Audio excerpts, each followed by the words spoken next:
Assalamualaikum warahmatullahi wabarakatuh. Hai guys, selamat datang di channel YK Story.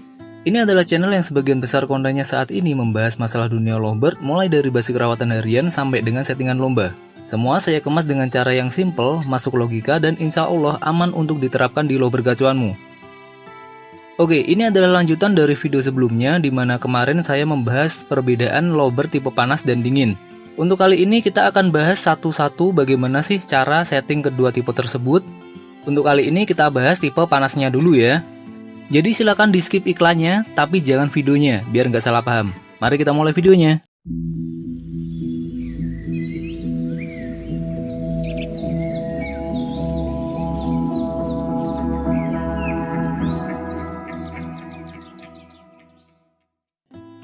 Seperti yang udah kita bahas di video sebelumnya, bahwa tipe panas adalah lovebird yang bisa gacor tanpa perlu diprovokasi oleh lovebird lain.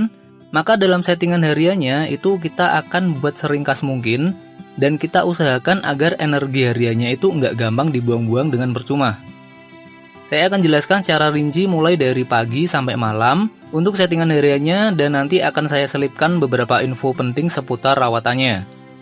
Oh ya, biasanya sih lovebird tipe panas ini udah bisa terdeteksi mulai usia 4 bulan ke atas ya. Baik jantan maupun betina biasanya sih basi karakter panasnya itu nggak jauh berbeda. Kita mulai dari pagi hari. Untuk lovebird tipe panas, saya sarankan sebisa mungkin sesi embunnya itu dimulai dari jam 5 pagi. Kenapa baiknya di jam 5 pagi adalah supaya lovebird dapat pasokan oksigen bersih dan udara yang fresh tiap hari. Jika kita rajin embun di jam-jam segini, biasanya nanti ketika udah pukul 6 pagi lebih itu lovebird akan sering ngekek. Karena insting alaminya sebagai burung lebih bisa keluar. Apalagi nih jika lingkungan teman-teman itu masih banyak burung-burung liarnya. Biasanya dia akan makin aktif bunyi dikarenakan pancingan bunyi dari burung-burung liar tersebut. Baik, jadwal embun itu biasanya kita ambil waktu 2 jam aja. Jadi kalau tadi mulai jam 5 maka sampai jam 7 ya. Nah, jam 7 ini adalah batasan waktu embun ya. Jadi misal kalian kesiangan embunnya, biasanya jam 6 ya berarti masa embunnya cuma bisa 1 jam aja sampai jam 7. Jadi pokoknya jam 7 ini mentok untuk sesi embun. Oh iya, dalam proses pengembunan lovebird tipe panas saya sarankan disendirikan aja ya. Ini biar dia bisa tenang menikmati masa-masa embun tanpa diganggu atau diprovokasi oleh lovebird lain. Jadi yang penting nggak ada lovebird lain di sekitarnya. Kalau burung jenis lain itu nggak masalah. Setelah pukul 7 saatnya burung kita mandikan. Tapi ini hanya opsional aja ya. Kalau burung terbiasa kita mandikan dan dia bisa tenang ya silakan dimandikan. Tapi kalau sekiranya dia nggak nyaman kita mandikan, ya baiknya cukup kita kasih sarana mandi aja. Perihal dia mau mandi atau enggak, terserah burungnya. Kita nggak usah paksain juga burungnya untuk mandi. Nah, untuk burung yang nggak suka dimandiin ini, juga baiknya itu sebelumnya udah kita coba untuk proses penjinakan ya.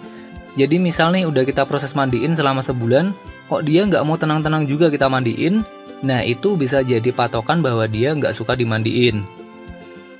Lanjut setelah dimandiin, ini mungkin bakalan memakan waktu selama 30 menit. Selanjutnya kita angin-angin ya. Jadi angin-anginnya ini kita kasih waktu 30 menit juga. Jadi mandi di jam 7 sampai 7.30, lalu angin-anginnya 30 menit sampai jam 8. Nah, di jam 8 ini bisa kita jemur maksimal 30 menit aja. Jadi batasan jemurnya sampai jam setengah 9 pagi aja ya. Dan teman-teman boleh jemur di bawah 30 menit juga. Perlu diingat untuk settingan lovebird tipe panas ini tanpa melihat lovebird lain ya. Baik itu kita pakai settingan single ataupun untulan di lovebird tipe panas ini. Setelah proses jemur, lanjut kita angin-anginkan lagi selama 30 menit dan sesi rawatan pagi udah selesai. Nah, untuk penyimpanan lovebird tipe panas ini baiknya enggak seruangan dengan lovebird lawan jenis. Misalnya seruangan yang sejenis kelamin baiknya juga disekat. Ini kalau kita pakai settingan single factor ya. Tapi kalau kita pakai settingan untulan itu boleh seruangan dengan lovebird lain dengan syarat untulannya itu udah cocok dan udah bisa buat penenang gacuan kita.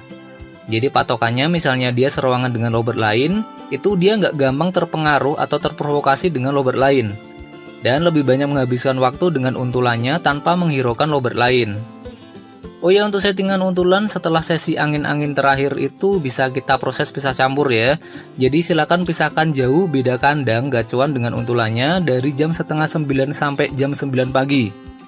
Ingat sekali lagi, pisah jauh mulai dari jam setengah 9 sampai jam 9 pagi. Jadi ini hanya 30 menit aja sesi pemisahannya, itu udah maksimal ya. Nah, itu tadi settingan paginya, sesimpel itu aja. Lanjut untuk settingan malam itu hanya opsional. Kita hanya akan memberikan mandi malam jika sekiranya emosi lovebird terlihat tinggi. Nah, cara gampang lihat emosi lovebird itu tinggi gimana nih? Biasanya aku pakai 3 patokan. Pertama, matanya itu sering nyipit. Jadi kita harus tahu dulu nih antara mata nyipit atau mata yang biasa aja. Biasanya tuh dia terlihat sayu, cuma kayak emosinya itu kenceng banget, jadi gampang banget ngerespon lawan-lawannya. Lalu yang berikutnya, kesehariannya dia lebih seneng ngetik-ngetik tanpa mau ngelepas kekeannya. Dan yang terakhir, banyak tingkah dan sering gigit-gigit ruji atau objek dalam sangkar. Untuk mandi malamnya pun saya juga nggak pernah basah kuyup ya. Biasanya hanya semprot embun 5 kali dada dan 5 kali punggung, langsung saya kerodong lagi. Jadi nggak usah sampai basah kuyup, apalagi pakai air yang berliter-liter itu nggak perlu. Nah, setelah tadi kita semprot 5 kali dada dan 5 kali punggung, lalu langsung dikerodong. Kerodongnya itu kita semprot sampai lembab. Nggak perlu basah kuyup, ini berfungsi agar suhu di dalam sangkar itu tetap rendah dan nggak terlalu panas. Bagus lagi kalau teman-teman itu pakai kerodong yang tipis dan warnanya gelap, itu lebih saya rekomendasikan. Lanjut yang terakhir adalah pakan dan extra fooding. Untuk lovebird tipe panas ini maksimal penggunaan pakan racikan hanya 1:1. Artinya millet kiloan 50% dan pakan racikan 50%. Jadi misalnya nih teman-teman pakai produk saya NP Booster, 50% ya tinggal dicampur millet putih kiloan 50%. Jadi intinya takarannya itu sama beratnya ya. Nah, campuran ini adalah campuran maksimal yang saya rekomendasikan untuk harian dan harus dicek per 3 hari. Misal udah rajin bunyi, baiknya pakai polosan millet kiloan aja, itu lebih bagus. Dan pakai pakan kencengnya itu pas settingan lomba aja. Jadi pola pakan seperti ini harus diperhatikan per 3 hari ya. Untuk extra fooding bisa kita pakai jagung aja, itu seminggu 2 kali udah cukup banget ya. Atau kalau teman-teman mau skip atau tanpa jagung juga nggak masalah, yang penting kita perhatikan aja. Karena extra fooding itu hanya untuk penunjang aja. Misalnya teman-teman udah pakai suplemen atau vitamin, itu jagung juga nggak terlalu berpengaruh sih ya. Tapi kalau mau dilengkapi dengan jagung juga lebih baik. Baik, itu tadi adalah rawatan basic dari lovebird tipe panas. Nah, yang saya share tadi adalah jenis rawatan rendahnya. Jadi nanti mungkin bisa dikembangin lagi berdasarkan karakter dari lovebird teman-teman ya. Intinya jangan takut untuk coba-coba pelajarin karakter dari gacuan kita. Jangan lupa untuk video berikutnya kita akan bahas rawatan lovebird tipe dingin, jadi jangan sampai ketinggalan ya. Oke, pada akhirnya tetap rawat lovebird kalian dengan baik, jangan terlalu berambisi karena hobi itu untuk melepas stres, bukan menambah stres yang baru. Saya Widi Emprium pamit undur diri, wassalamualaikum warahmatullahi wabarakatuh.